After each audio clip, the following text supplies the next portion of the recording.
Hey everyone, Dr. Katie Robson here from Circle City Chiropractic, and as promised, you are in my kitchen. I'm briefly going to go over some of the things that I can have on my Candida diet and some of my favorite snacks to keep handy. Some of my favorite snacks, and they end up being full-out meals a lot of time. We'll start with the avocado. I did not like avocados too much when I first started eating them. It was a texture thing. But now eating organic makes a difference, definitely, between organic and inorganic. The flavor is much more, it's a little sweeter, maybe a little garlicky. It's a quick and easy sort of snack. We just slice it up, take the seed out, and you can scoop it right out of the skin. Avocado is great for omega-3 fatty acids. It also has a lot of vitamin K and vitamin B. So we want to make sure that we're bringing in a good fatty acid when we're taking away all of these processed foods that we're used to having that we can now not have because we're on our cleanse, right? Some other snacks that I like to keep in the office because I love chips, I love the crunchiness of food. So I keep a whole big bag of chopped vegetables. So in here I have celery, I have a rainbow variety of bell peppers. So those are good just to keep when you're ready to snack on something but you don't really have anything prepared. It's not truly mealtime, but you're needing something just as a quick fix. They are crunchy, they're a little bit of sweet, they're a little bit of citrus, lots of great vitamins and phytonutrients that come out of these just because you're getting that beautiful rainbow color. We want a nice variety of color in our new diet. Another one of my favorites, now on this particular cleanse I can't have fruit, so the only fruit that's allowed on the Candida diet in this first stage is lemon, lime, and grapefruit. So I stick with grapefruit. It kind of curbs that sweetness that people are craving after taking all that sugar out of their diet. You do want to be a little bit careful with this because these are about 16 grams of sugar all in themselves, which is quite a bit. So we want to make sure maybe we're just eating half of that and keeping the other half for another day. You can kind of break it up that way. The grapefruit extract is actually really good for breaking down the biofilm in the GI system. So that's our goal here, right? So we're trying to reset our gut, get that bad bacteria out, get that biofilm out, so we basically have a clean slate to start with and hopefully have a little bit of a healthier diet here and after. So that's one of my favorites. A good mindless meal that I have, if I just don't know what to eat, I haven't made anything, haven't prepared anything, it's pretty boring, but it's become one of my favorites just because it's so easy. So you get your fresh kale and you chop that up, just get out a little saute pan with some coconut oil or avocado oil or something, and really easy, just a couple of eggs. I usually do 2 if I'm pretty hungry, 1 if I just need something to hold me over, but eggs are a great source of protein as well. You do get a wide variety of different fats as well, so you want to make sure that you're not overeating them. I have maybe an egg for a meal once every other day, but they're easy to make. You just fry it up in the pan real quick and you're all done, and you've got a great meal. You've got the great vitamin K and plethora of vitamin B's from the kale, and then again your good fats and protein from the eggs. Now it is important of where you get your eggs. They get pasture raised organic. You want to make sure that what you're putting into your body, whether it be the plants or the animals, that you know what is in those. So if you're eating meat chock full of hormones and other growth aids, you're going to be putting all that into your system too. So that's a lot of build-up toxicity over time that your body isn't really equipped to handle. The same thing with eating inorganic vegetables. You're taking in a lot of extra pesticides that you're really not needing to. So all those pesticides and that mass production of non-organic produce eliminates a lot of the natural minerals and phytonutrients that you get in the actual vegetable itself, but then you also take in that pesticide and toxicity in your body. And those pesticides build up in your body over time, and they create neurodevelopmental disorders or neurological diseases such as Alzheimer's, dementia. They can cause hormone imbalances, lead to autoimmune dysfunction. So we want to make sure that we're really putting good quality products in our body.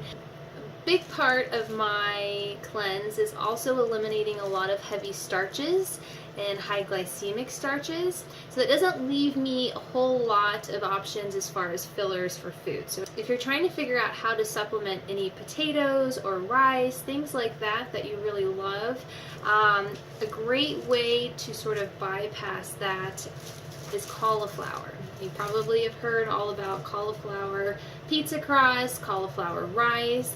If you haven't tried it, I would definitely give it a try. Cauliflower just takes on the taste of whatever you season it with. So a lot of times if we do cauliflower mashed potatoes, we just steam it and chop it up, put it in our food processor, we do a couple cloves of garlic with some ghee or butter, and whip it up and you're done. And it's so easy. Cauliflower is on that Clean 15 list.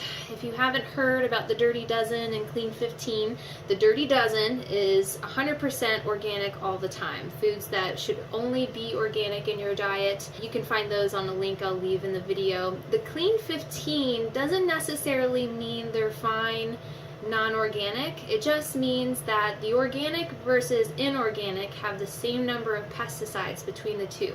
So it doesn't really matter as far as if you're going to eat organic or non-organic. So another thing to keep in mind when you're trying to cook for your health is making sure you're using the right oils. A lot of vegetable oils, canola oil, sunflower even, are made up of genetically modified ingredients. So you're getting a lot of toxicity from those oils. Now they also tend to have a low smoking point, which means that they can't really be heated at a higher temperature, much more than about 250, before those oils or the fatty acids break down and become rancid or oxidized. And we all heard of free radicals and oxidative stress. That's basically what our body has throughout the day, from metabolic processes, from exercising, things like that. And fighting those free radicals has always kind of been the goal. So that's why we bring in our bright colored fruits and vegetables to help chew those up and fight them off so our body can get rid of them. So we really need to take those unstable fatty chain oils out of our diet completely. Now what to use in lieu of that? Butter's a good one.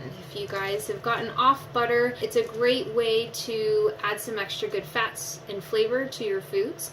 I would definitely go for the from grass-fed cows butter. So one of our favorites is Kerrygold. Or Organic Valley has a great line of dairy products such as butter, cream cheese, sour cream, and it's all from grass-fed beef as well. So again, that's important, is making sure that the byproducts or products that you're getting from animals or vegetables, that they're taking in just as good food as you're trying to at this point.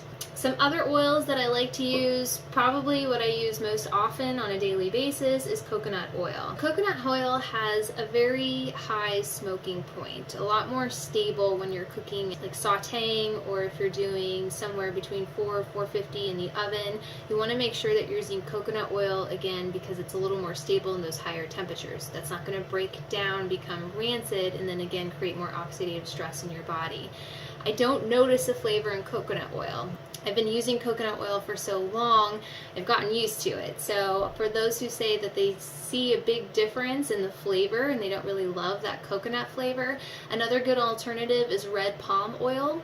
Also very stable at high temperatures, and it's very good at combating cholesterol deposits in your arteries. So it's really good for cardiovascular health. Another one of my favorites to bake with, because it's a little closer to olive oil, is avocado oil. Also good at a very high smoking point. I believe it's 500 degrees even. Just like what you get out of the avocado, you get from the avocado oil. So you're getting great omega-3s, you're getting B vitamins, vitamin K, and again, it's much more stable to use at higher temperatures. So if you're going to saute something on a skillet or things like that. So that's a great way to change up your oils, again, without creating any more toxicity or oxidative stress in your body. Just a couple more things and I'll let you guys go. If you see my little dehydrator going on over here, I have pecans in there.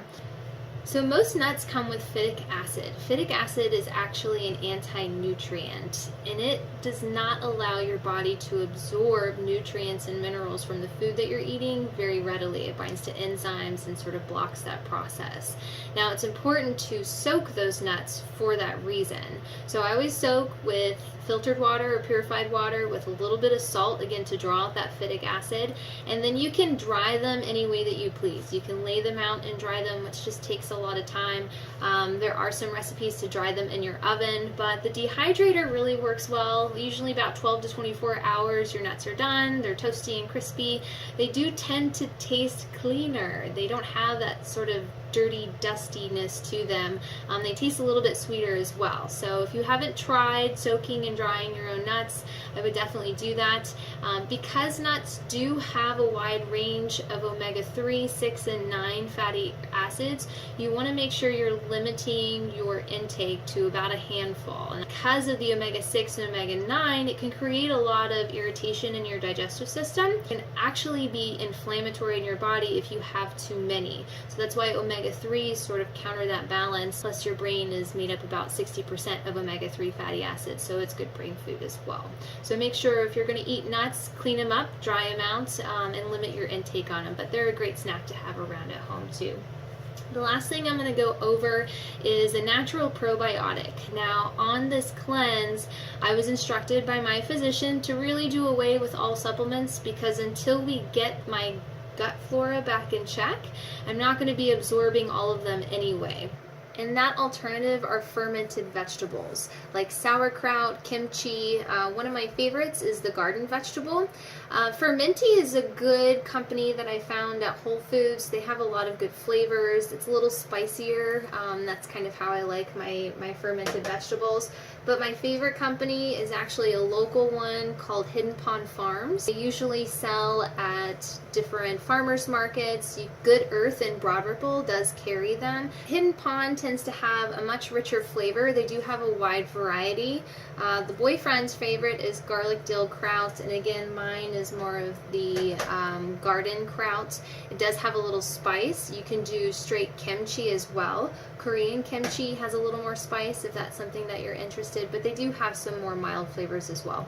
So the sauerkraut or fermented vegetables, I usually just eat about 1 to 2 tablespoons a day, not necessarily with the meal, but when I think about it, I'll shove a couple of spoonfuls in my mouth and be done, and that's my probiotic for the day. It's not a bad flavor. It's something to get used to, definitely, and it can create some GI irritation. Again, you've got a wide variety of good bacteria getting into your gut at that point, so they're going to be doing their work, breaking things down, trying to re-colonize the gut flora that we've got going on. So hopefully this was helpful. If you have any questions, you can always leave comments or on YouTube or our Facebook page, and I'll do my best to get those back with you as soon as possible. And we'll see you next week.